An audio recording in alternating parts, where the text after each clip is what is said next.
friends, I'm Allie and welcome to My Money, My Purpose. If you're new here, this is a channel that I started with my best friend Steph and my sister Tab so that we could chat all about finances in our lives. We talk all about financial freedom, improving our lives, and creating a better future for ourselves. So if that sounds like something that you're interested in, then hit subscribe and hit the notification bell so you don't miss one of our uploads. In continuing with our Finance Fundamentals series, I wanted to share my savings breakdown and an example of how I go about setting goals and saving for them.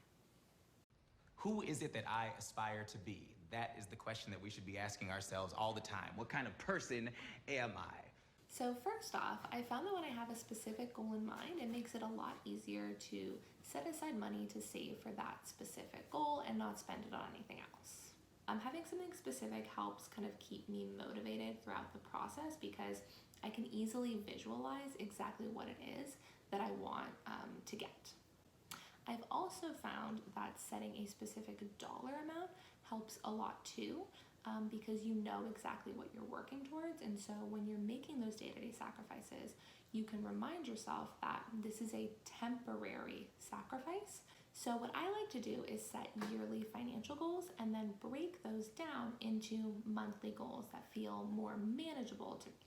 This helps set me up for success because I'm able to achieve small wins throughout the year that keep me motivated and keep me working towards that larger financial goal for the total year if I'm hitting those little milestones along the way.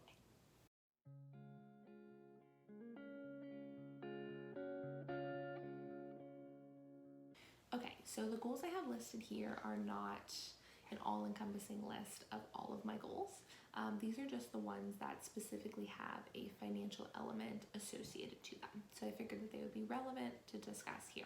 And this can kind of give you an idea of what types of goals I set and then how I utilize my savings to save for these specific goals. So my goals for this year were to save $50,000 for a down payment on a house, to get a raise and or a promotion at my job, and then to go to a concert. So as you can see, some of these goals kind of feed off of each other. For example, getting a raise will ultimately help me be able to better save for the down payment on the house. You can also see that some of these goals are more serious and some of them are a little bit more lighthearted. And I think that that's really important when we're thinking about financial goals to consider both the large financial goals like saving for a house and those sort of big ticket items, as well as those goals that are more fun, like experiences, going on vacation, going to concerts, things like this, that can be at varying price points and you can sprinkle throughout the year so that they are also kind of motivational markers as you go throughout your year and you're saving for those larger, more serious goals. You're hitting those maybe smaller, fun goals along the way.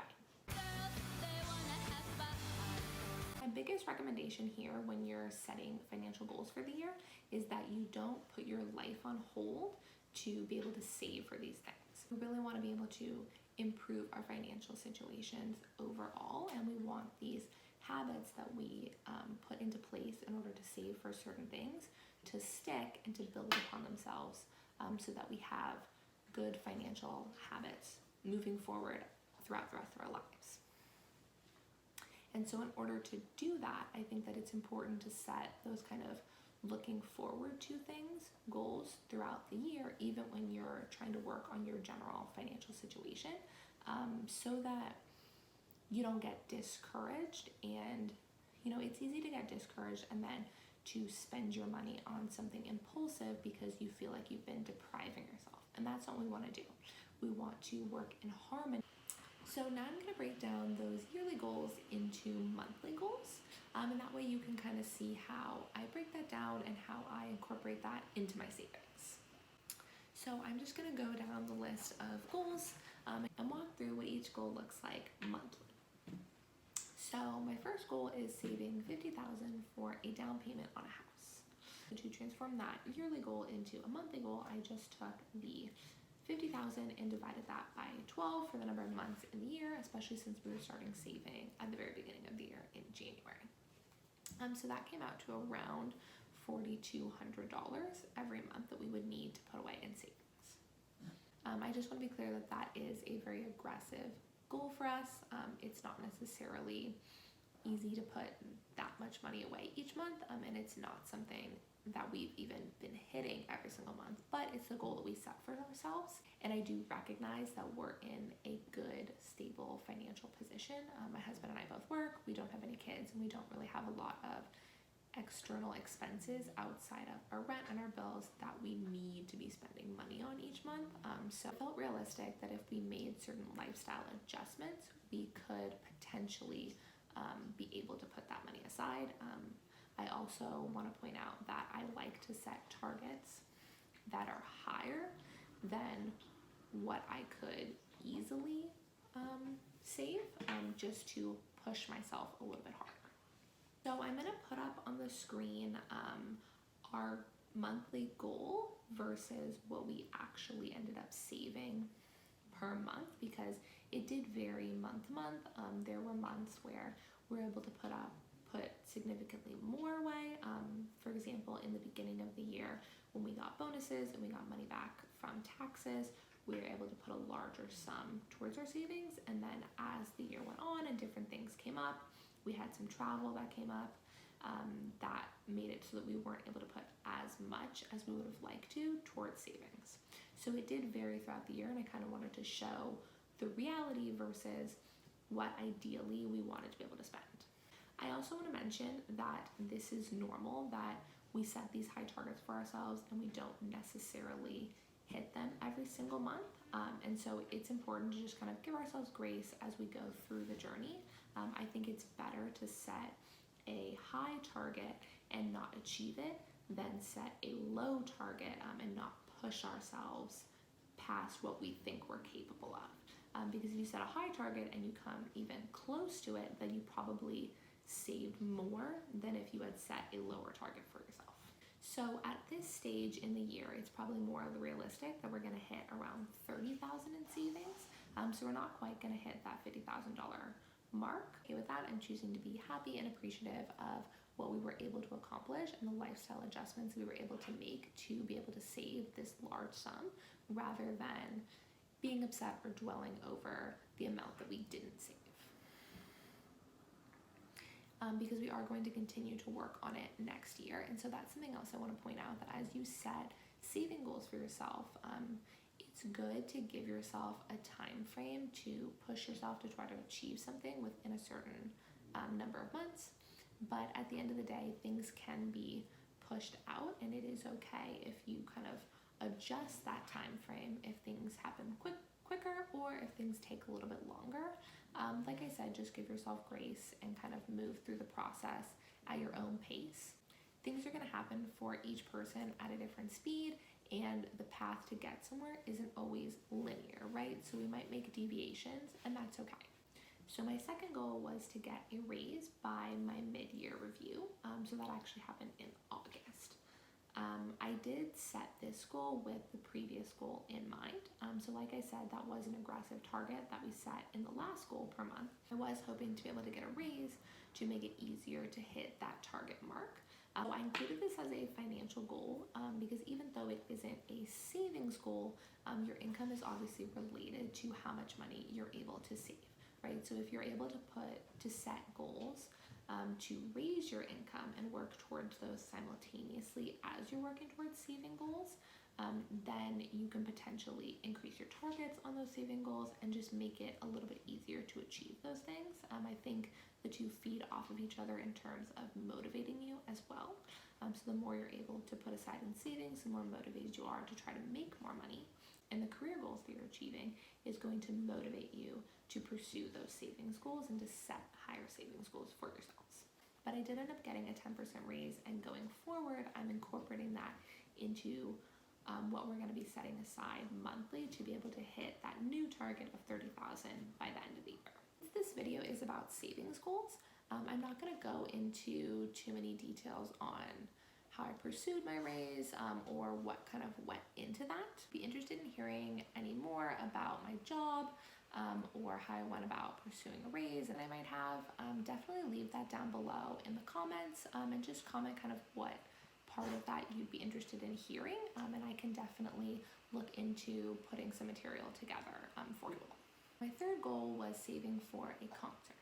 So I actually went to the Taylor Swift Eras Tour in April this year, and I included this here because I saved for it a little bit differently than I normally would. It was more of a spur-of-the-moment purchase, and while I wouldn't necessarily recommend saving this way, I thought that it would be good to include because spur-of-the-moment things do come up.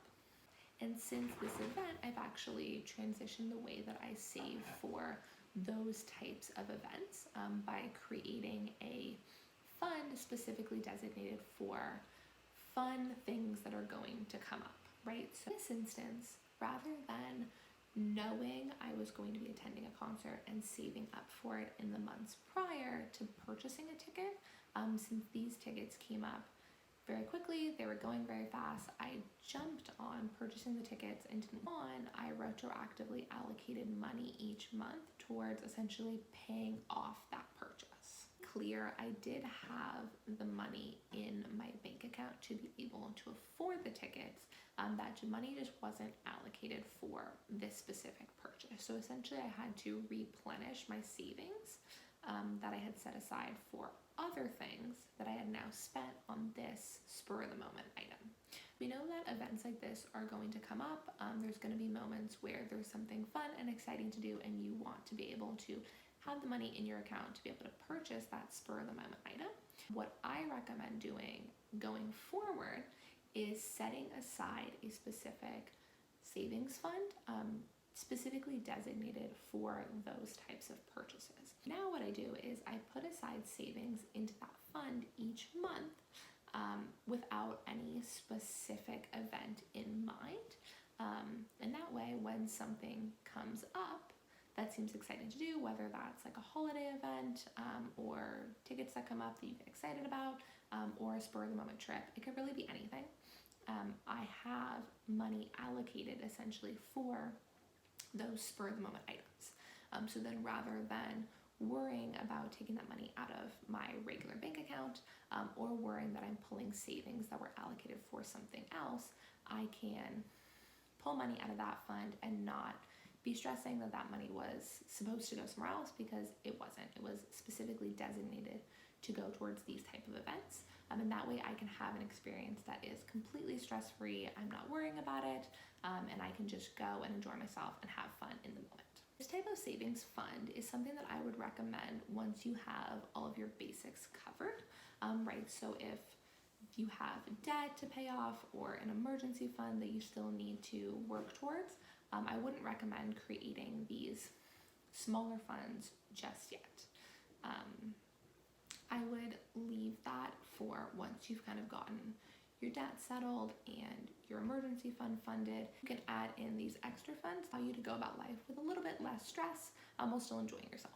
Just to summarize what we talked about regarding setting savings goals, I would recommend setting a specific goal. So first off, being able to easily visualize your goal, that when you're losing motivation, you have that image in your head that you can refer back to.